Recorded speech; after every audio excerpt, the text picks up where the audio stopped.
Episode की शुरुआत में हम हमारे ड्रामा की फीमेल लीड सॉन्ग याओ को देखते हैं, जो कि एक नॉवल राइटर थी। वो एक पब्लिशर के पास आती है जिसका नाम मिस्टर यू था। वो सॉन्ग को बोलता है कि तुम्हारी स्टोरी तो काफ़ी अच्छी है, लेकिन इसके अंदर सिर्फ रोमांस है। पर हमारे रीडर्स को रोमांस के साथ साथ सस्पेंस, ड्रामा, थ्रिल ये सब भी चाहिए होता है, इसलिए हम ये नॉवल एक्सेप्ट नहीं कर सकते। जो सुनकर सॉन्ग उसे काफ़ी मनाने की कोशिश भी करती है ताकि वो उसकी नॉवल को एक्सेप्ट कर ले, लेकिन मिस्टर यू नहीं मानता। वो उसे एक बियर का ग्लास ऑफर करता है और सॉरी बोल के जाने को कहता है। जो सुनकर सैड होकर वो यहाँ से चली जाती है। उसके यहाँ से बाहर निकलते ही यू का बॉस मिस्टर ली वहाँ पर आता है, जिनकी बातें सॉन्ग बाहर से खड़े होकर सुनने लगती हैं। यहाँ पर मिस्टर ली गुस्से में यू को बहुत ज़्यादा डांट रहे होते हैं और बोलते हैं कि मैंने कब से तुम्हें एक अच्छा राइटर ढूंढने के लिए बोला है, जो कि कॉमेडी, सस्पेंस, थ्रिल, रोमांटिक ये सब स्टोरी के अंदर ऐड कर सके, जैसे कि हमारे रीडर्स को पसंद है, लेकिन तुमसे ही नहीं हो पा रहा है। ये सुनकर सॉन्ग को एक आइडिया आता है और वहाँ पर जो लड़का इंटरव्यू देने के लिए आया हुआ था वो उसे खींचकर साइड में लेकर जाती है और उसके कपड़े पहनकर सीधा एक बॉस लेडी की तरह रूम के अंदर एंट्री करती है और ऐसा दिखाने की कोशिश करती है जैसे कि वो बहुत ही अच्छी राइटर है। वो वही सारी चीज़ें बोलती है जो कि अभी मिस्टर लियू बोल रहे थे, कि वो ऐसी स्टोरी लिखती है जिसके अंदर रोमांस, थ्रिल वगैरह सब कुछ होता है। जो सब देखकर यू तो शॉक हो जाता है, लेकिन मिस्टर ली काफ़ी ज़्यादा खुश थे कि इतने टाइम से वो जिस राइटर को ढूंढ रहे थे वो उन्हें मिल गई। वो उसे अपनी एक नॉवल देने के लिए बोलते हैं और कहते हैं कि अगर उसकी नॉवल उसके रीडर्स में फेमस हो गई तो उसकी जॉब पक्की है। ये बोलकर वो यहाँ से चला जाता है। पर यूँ यहाँ पर सॉन्ग को बोलता है कि तुम ना काफ़ी अच्छी एक्टिंग कर लेती हो और उसे गुस्से में बोलता है कि अगर बॉस को अभी तुम्हारे बारे में पता चल गया ना तो मेरी भी जॉब चली जाएगी। लेकिन सॉन्ग यहाँ पर उसे थोड़ा टाइम मांगती है ताकि वो एक अच्छी नॉवल लिख सके जैसे कि वो लोग चाहते हैं। और अब क्योंकि मिस्टर यू के पास और कोई चारा भी नहीं होता है, इसलिए वो उसे टाइम दे देते हैं। रात में अब सॉन्ग अपनी नॉवल के बारे में सोच रही थी कि भला वो क्या लिखे, क्योंकि उसे कुछ भी समझ में नहीं आ रहा था। तभी वो मिस्टर यू का जो दिया हुआ गिफ्ट था उसे देख रही थी, जैसे कि उसे एक आइडिया आता है और वो लिखना चालू करती है। यहीं पर ही सीन कट हो जाता है। इसके बाद हमें यहाँ से सीधा एक क्लब का सीन दिखाया जाता है, जहाँ पर एक वेटर ग्लास के अंदर ड्रिंक लेकर जा रहा था।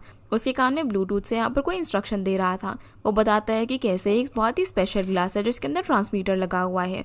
इस ग्लास को जैसे ही वो अपने टारगेट को देंगे तो उसके बटन दबाते ही एक्सप्लोड हो जाएगा। पर तभी वहाँ पर वेटर से एक लड़की टकरा जाती है, जिससे वो ग्लास आगे पीछे हो जाते हैं। उसी वक्त सॉन्ग भी वेटर के पास से एक ग्लास लेकर यहाँ से जाने लगती है। तभी हम हमारे ड्रामा के मेल लीड चिन्हा को भी देखते हैं, जहाँ पर वो और सॉन्ग एक दूसरे को ऐसे देख रहे थे जैसे कि ये दोनों पहले से एक दूसरे को जानते हो। जहाँ पर हम नोटिस करते हैं कि वो भी किसी से ब्लूटूथ से बात कर रही थी, जो कि उसके दो फ्रेंड्स थे, जिनमें से एक का नाम जीसुन है और दूसरी फ्रेंड का नाम शुआंग है। वो सीधा अब यहाँ से एक आदमी मिस्टर शेन के पास जाती है। पहले तो उसके बॉडीगार्ड उसे चैन के पास नहीं जाने देते, लेकिन जैसे ही सॉन्ग अपने ग्लासेस हटाकर चैन को देखने लगती है तो एक तरीके से वो हिप्नोटाइज हो जाता है और उसे ऐसे देखने लग जाता है जैसे कि वो उसकी आइडियल गर्ल हो। असल में याओ के पास ऐसी पावर थी जैसे कि अगर वो किसी को प्यार से 3 सेकंड तक देखती है तो वो उस बंदे को आसानी से हिप्नोटाइज कर लेती है। चैन भी अब यहाँ पर याओ के जाल में फंस जाता है। वो यहाँ पर उसे बहुत ज़्यादा अच्छे से बातें करने लगता है, जहाँ बातों ही बातों में सॉन्ग उसे उसकी बेटी और वाइफ की विल पर साइन करा लेती है और यहाँ से जाने लगती है। जिस बीच शिनहाओ का साथी, जिसका नाम लियांग है, वो भी अपने टारगेट को ड्रिंक दे देता है। ये देखकर शिनहाओ बटन प्रेस कर देता है, जिसके ऐसा करते ही वो जो ट्रांसमीटर वाला ग्लास मिस्टर चैन के पास वो एकदम से टूट जाता है और वो अपने हिप्नोसिस स्टेट से बाहर आ जाते हैं। उनको अब यहाँ पर सॉन्ग पर शक होता है, इसीलिए वो अपने गार्ड्स को उसे पकड़ने के लिए बोलते हैं, लेकिन वो यहाँ से भागने लगती है। इधर शिनहाओ यहाँ पर किसी का ब्लड सैंपल लेने के लिए आया हुआ था। उस पर्सन का नाम चैन है, पर ऐसा नहीं हो पाता, इसलिए वो वहाँ पर रखी हुई एक टेबल को गिराकर तोड़ देता है, जिसके पीछे हमारी सॉन्ग छुपी हुई थी। ये देखकर सॉन्ग को लगता है कि वो उसे लोगों के सामने एक्सपोज कर रहा है, इसलिए उसको ऊपर काफ़ी ज़्यादा गुस्सा आता है और वो यहाँ से उठकर भागने लगती है। इधर टेबल टूटी हुई देखकर जैसे ही चैन उठता है तो बहुत ज़्यादा ड्रिंक करने की वजह से वो सीधे नीचे गिर जाता है, जैसे कि उसके हाथ में चोट लग जाती है, जिसे शिनहाओ के दोस्त यहाँ से लेकर चले जाते हैं। इस बीच सॉन्ग को जीसन क्लियर रास्ता नहीं बता पा रहा था यहाँ से भागने का।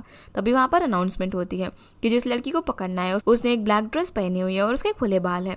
ये सुनते ही वो फटाफट से अपने बाल टाई अप कर लेती है। तभी शिनहाओ भी उसे बचाने के लिए उसके पास आता है, जहाँ सबसे पहले तो वो उसकी ड्रेस को फाड़ देता है और फिर उसके क्लोज आकर ऐसे प्रिटेंड करता है जैसे कि वो उसे किस कर रहा हो, ताकि लोग यहाँ पर उसे पहचान ना सके। और होता भी ऐसा ही है। चैन के आदमी इन दोनों को इस तरीके से देखकर यहाँ से चले जाते हैं।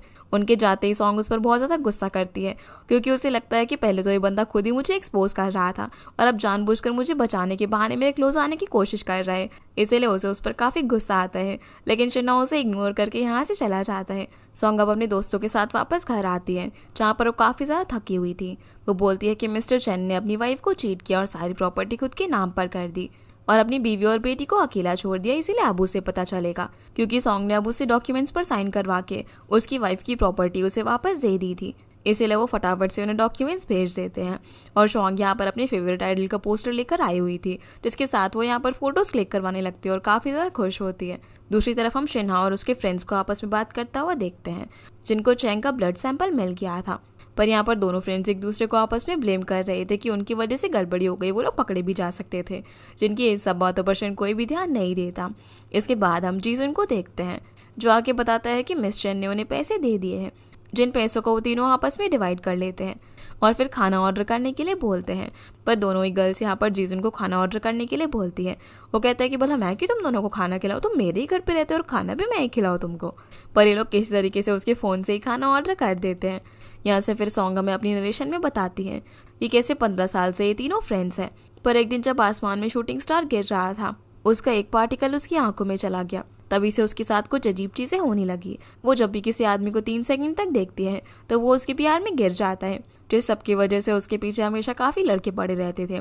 लेकिन जैसे ही उन्हें कोई शौक लगता तो वो उस हिप्नोसिस स्टेट से बाहर आ जाते और अब वो अभी अपनी इसी एबिलिटी का यूज़ करके पैसा कमा रही है। अगले दिन यहाँ से हमें एक कंपनी का सीन दिखाया जाता है, जहाँ पर मिस्टर शिन चैन के आने का वेट कर रहे थे। उसके वहाँ पर आते ही वो उसे बोलते हैं कि आज इतनी इंपॉर्टेंट मीटिंग है और तुम आज भी लेट आए हो। असल में वो उसके अंकल होते हैं। तभी वहाँ पर उसके डैड मिस्टर जी भी आ जाते हैं, जो बोलते हैं कि तुम इतने नालायक हो, तुम्हें मैं वाला कैसे ही कंपनी दे दूँ।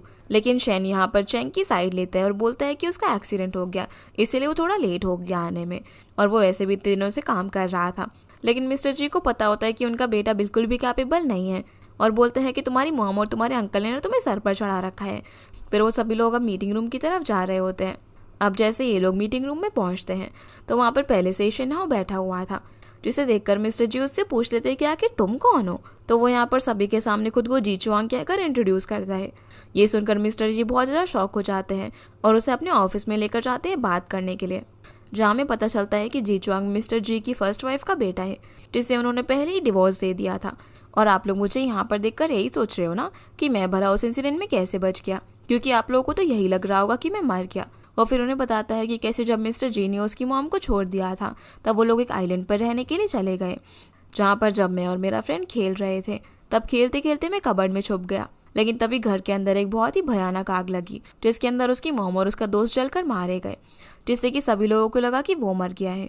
लेकिन उसका जो दोस्त मारा गया था, उसके डैड ने उसे अडॉप्ट कर लिया। वो फिर उसकी मॉम की डेथ के बाद उसे अब्रॉड लेकर चले गए और अब वो यहाँ पर वापस आ गया है सीईओ की पोजीशन पाने के लिए।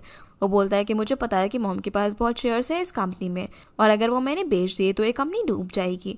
इस पर मिस्टर जी बोलते हैं कि भला मैं कैसे मान लो कि तुम सच बोल रहे हो और तुम मेरे ही बेटे हो। जिस पर वो उन्हें डीएनए टेस्ट कराने के लिए बोलता है, इसीलिए वो लोग उसका डीएनए टेस्ट कराते हैं, जिसका रिजल्ट मैच हो जाता है।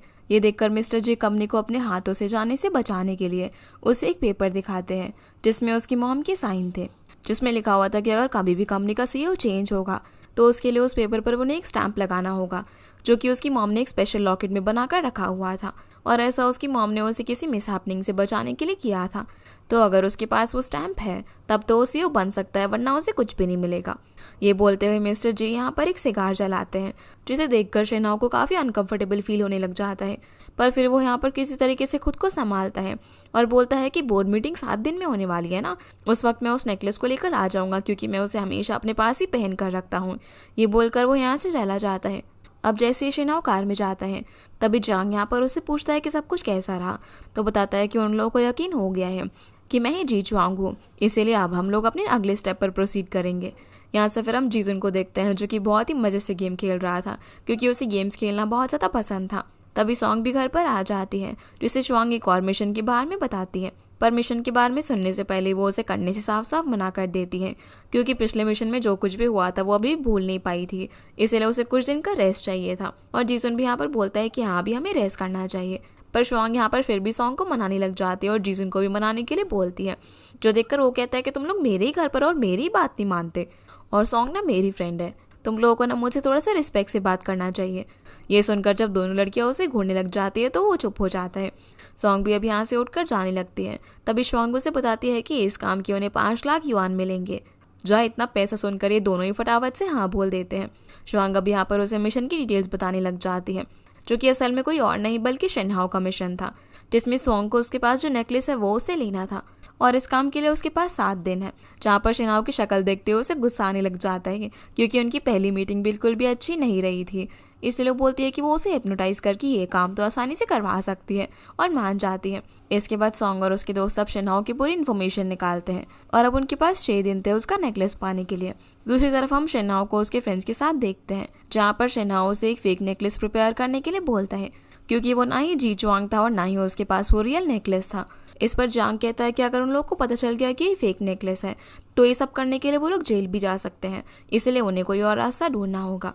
ये सुनकर रे शेनहाओ को अच्छे से याद करने के लिए बोलती है क्योंकि वो बचपन में जी चुआंग से मिला था, तो क्या उसे उस नेकलेस के बारे में कुछ याद हो सकता है क्योंकि वो फायर इंसिडेंट में वो नेकलेस भी डिस्ट्रॉय हो गया होगा। इस पर शेनाओ कहता है कि उसे कुछ भी ठीक से याद नहीं है क्योंकि वो तो उसे सिर्फ थोड़ी देर के लिए मिला था। फिर वो एक फ़ोटो लेकर बेसमेंट में जाता है जहाँ वो हमें पूरा इंसिडेंट बताता है कि कैसे 15 साल पहले वो जी चुआन के घर पर उसके साथ खेलने के लिए गया हुआ था। वहाँ पर उसके डैड मिंग भी थे। वो तो अब यहाँ पर खेलते खेलते कबर्ड के अंदर छुप गया था, पर तभी वहाँ पर एक ब्लास्ट हुआ जिससे कि सब जगह आग लग गई। उस आग के अंदर उसके डैड जिनका नाम मिंग था और जी चुआन और उसकी मॉम दोनों ही मारे गए, लेकिन कबर्ड में छुपने की वजह से वो बच गया। पर उसे वहाँ पर एक कफलिंग मिला था जिसे कि उसने अपने पास रख लिया। वो ज़रूर चैंग फैमिली में से किसी का है और उसे पूरा शक है कि वो इंसिडेंट कोई एक्सीडेंट नहीं था बल्कि किसी ने जानबूझकर जी चोंग और उसकी मॉम को मरवाया था। इसीलिए वो सच का पता लगाने के लिए यहाँ पर आया है और जी चोंग की आइडेंटिटी का इस्तेमाल कर रहा है। बेसमेंट के अंदर भी हम देखते हैं कि उसने चैंग फैमिली के बारे में सारी इन्फॉर्मेशन इकट्ठा की हुई थी। यहाँ पर काफ़ी सारी फ़ोटोज़ लगी हुई थी। यहाँ पर वो आँख बंद करके फ्लैशबैक को याद करने की कोशिश करता है, जहाँ पर उसे याद आता है कि जी चोंग को उसकी मॉम डांट रही थी क्योंकि उसकी मॉम ने उसे जो लॉकेट दिया था वो उसने किसी और लड़की को दे दिया था। वो उसे यहाँ पर बोलती है कि ये लॉकेट बहुत ज़्यादा इंपॉर्टेंट है, इसीलिए वो उसे लेकर आए। यहाँ पर उसे उस लड़की की ब्लरी इमेज भी याद आती है जिसके पास वो नेकलेस था और अब वो बाहर आकर अपने दोस्तों को 15 साल पहले उस स्टूडियो को कॉन्टैक्ट करने के लिए बोलता है जहाँ पर जीजॉन और उस लड़की की फ़ोटो खींची गई थी, ताकि वहाँ से उन्हें उस लड़की के बारे में कोई इन्फॉर्मेशन मिल सके। जिसके बाद हम सॉन्ग को देखते हैं जो अपनी मॉम को हॉस्पिटल में देखने के लिए गई हुई थी, जहाँ हमें पता चलता है उसकी मॉम 10 सालों से कोमा में ही है, इसीलिए अपनी मॉम को उठ जाने के लिए बोलती है। जहाँ हमें पता चलता है कि उनका एक्सीडेंट हुआ था जिसकी वजह से उसकी मॉम कोमा में है। उसी वक्त सॉन्ग को एक मैसेज आता है और वो यहाँ से फटाफट निकल जाती है। फिर हम शिनहाओ को एक प्ले एरिया में देखते हैं जहाँ पर वो रॉक क्लाइंबिंग कर रहा था। पहले से ही वहाँ पर सॉन्ग पहुँची हुई थी। वो इमेजिन करती है कि वो यहाँ से गिरने की एक्टिंग करेगी और शेनाओ के पास आकर जैसे उसकी आंखों में देखेगी तो वो हिप्नोटाइज हो जाएगा, जिससे कि वो उसके गले से लॉकेट निकाल लेगी। लेकिन जैसे ही वो रियल में गिरती है तभी शेनाओ उसे पकड़ लेता है और जब सॉन्ग उसे हिप्नोटाइज करने का ट्राई करती है तो उस पर इस चीज़ का कोई भी असर नहीं होता। ये देखकर वो काफ़ी ज़्यादा शॉक हो जाती है और उसका ये प्लान फेल हो जाता है। यहाँ से अब हम मिस्टर शेन को देखते हैं जो कि चेंग और उसकी मॉम के साथ होते हैं। यहाँ पर मॉम ज़्यादा गुस्से में थी और बोलती है कि मैंने अभी तक इतना कुछ किया है कंपनी के लिए और मेरे बेटे की जगह भला कोई और सीईओ कैसे बन सकता है। चेंग भी यहाँ पर बोलता है कि जी चुआंग तो मर गया था ना, तो भला वापस कैसे आया।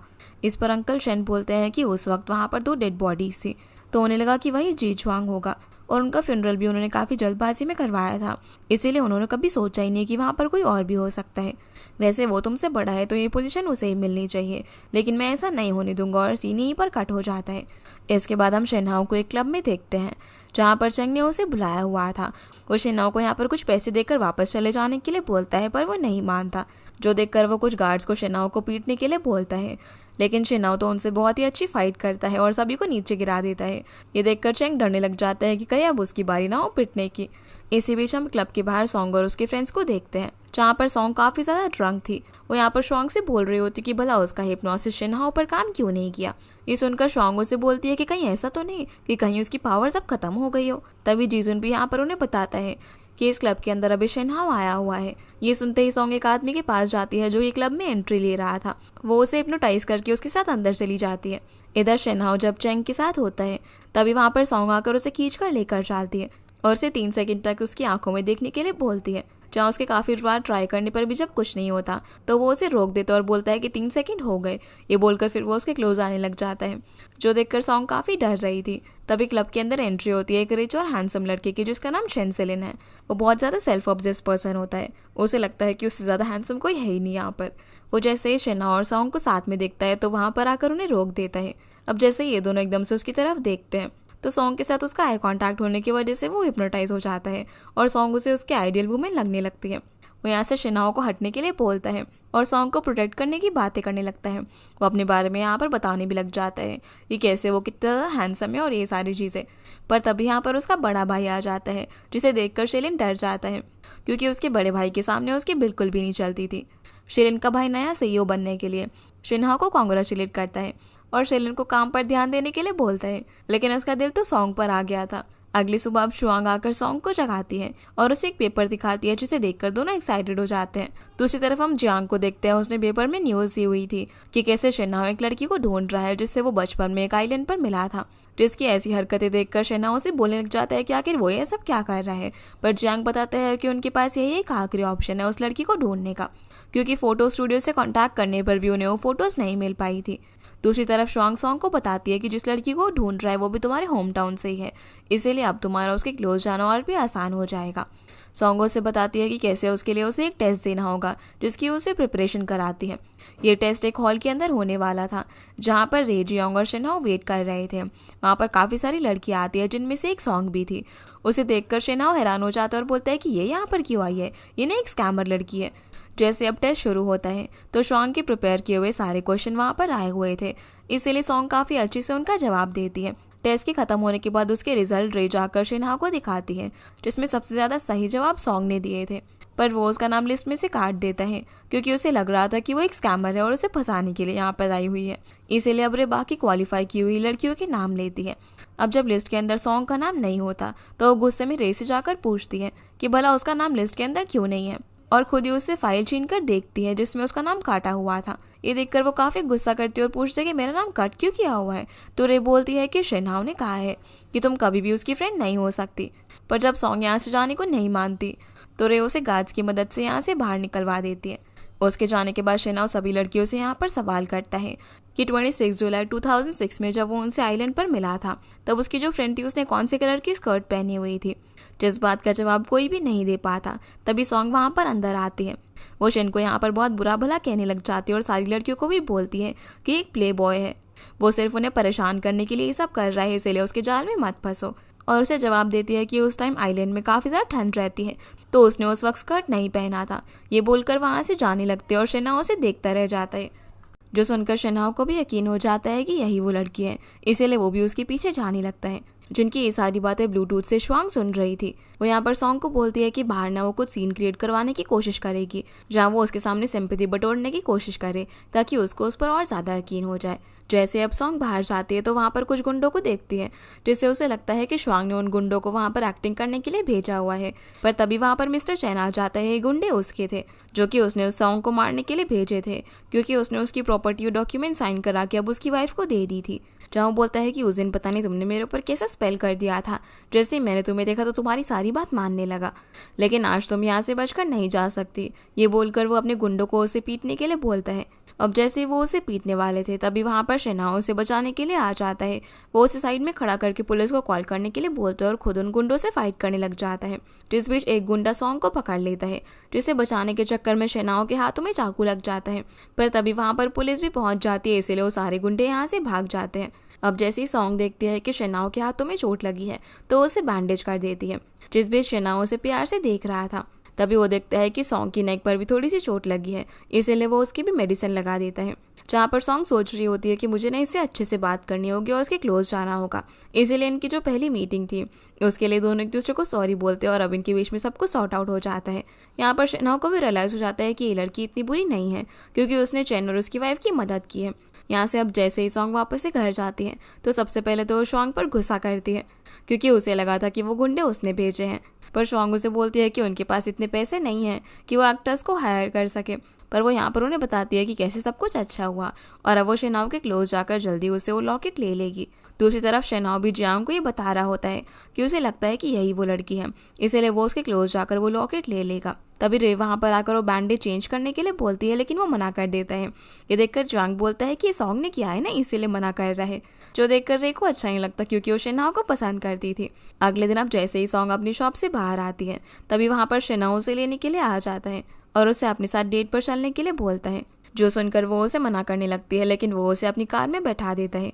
पर कार में बैठकर भी सॉन्ग काफ़ी ज़्यादा बहाने कर रही थी। वो किसी भी तरीके से घर के अंदर जाकर अपना ब्लूटूथ डिवाइस लेना चाहती थी ताकि अगर कोई मुसीबत हो तो उसके दोस्त बीच में आकर संभाल ले, लेकिन वो उसे जाने ही नहीं देता। सबसे पहले वो उसे नई ड्रेस खरीदवाने के लिए मॉल के अंदर लेकर जाता है, जहाँ पर वो उसे एक रिवीलिंग ड्रेस पहनने के लिए देता है ताकि उसने जो नेकलेस पहना है वो उसे देख सके। जो देखकर सॉन्ग को लगता है कि वो ना इस पर लट्टू हो गया और फ्लर्ट करने की कोशिश करेगा। इसीलिए जब वो उस ड्रेस को पहन कर आती है तो उसने उसके अंदर एक वार्मर पहना हुआ था। वो बोलती है कि ऐसे काफ़ी फैशनेबल लग रहा है ना, और ये मुझे ठंड से भी बचाएगा। जो देखकर शन कुछ भी नहीं बोल पाता। जिसके बाद वो उसे एक रेस्टोरेंट में डिनर के लिए लेकर जाता है, जहाँ पर वो जियांग को सब कुछ अरेंज करने के लिए बोलता है। इस बीच सॉन्ग भी श्वांग को आने के लिए बोल देती है। अब दोनों जब रेस्टोरेंट में बातें कर रहे थे तभी वहाँ पर शेलिन आ जाता है। वो सॉन्ग को यहाँ पर देखकर फिर से उस पर लट्टू हो गया था और उसे घूरने लग जाता है। जो देखकर शेनाओ से बात करने के लिए साइड में लेकर जाता है। वो बोलता है कि ये जगह मैंने आज के लिए रिजर्व की हुई है, इसीलिए तुम यहाँ से चले जाओ। इस पर वो बोलता है कि ये रेस्टोरेंट हमारा ही है, इसीलिए मैं यहाँ पर कभी भी आ सकता हूँ। अब जब वो नहीं मान रहा होता तो शेनाओ उसके भाई को कॉल लगा देता है, इसीलिए अब ना चाहते हुए भी उसे यहाँ से जाना पड़ता है। अब जब ये लोग बैठे हुए थे तभी वहाँ पर जियांग वेटर बनकर आ जाता है, जो ड्रिंक सर्व करने के बहाने उसे सॉन्ग के ऊपर गिराने वाला था। लेकिन तभी श्वांग वहाँ पर सही समय पर आकर ड्रिंक गिरने से बचा लेती है, जिससे कि उनका प्लान फेल हो जाता है। साथ ही वो यहाँ पर उसे ब्लूटूथ डिवाइस भी दे देती है ताकि इससे वो लोग एक दूसरे से कनेक्ट कर सके। इसके बाद शेना और सॉन्ग दोनों डांस करने के लिए उठते हैं, जहाँ डांस करने के बहाने दोनों एक दूसरे के लॉकेट को छूने का ट्राई कर रहे थे। जहाँ दोनों को ये तो पता चल जाता है कि उन्होंने गले में कुछ ना कुछ तो पहना हुआ है। इसीलिए जीसन लाइट ऑफ कर देता है ताकि डांस करते करते सॉन्ग उसके गले से वो लॉकेट निकाल सके। जिस बीच शेनाओ भी यही करने का ट्राई करता है। वो किसी तरीके से सॉन्ग के गले से लॉकेट तो निकाल लेता है, लेकिन ये वो लॉकेट नहीं था जो कि उन्हें चाहिए था। इस सब के बीच शेलिन भी यहाँ पर फायरवर्क्स जलाने लग जाता है और वो ये सब कुछ सॉन्ग के लिए कर रहा था। अब जैसे ही रे वापस से लाइट ऑन करती है तभी वहाँ पर शेलिन केक लेकर आ जाता है, जिसके ऊपर उसका नाम लिखा हुआ था ताकि वो अपना नाम सॉन्ग को याद करा सके।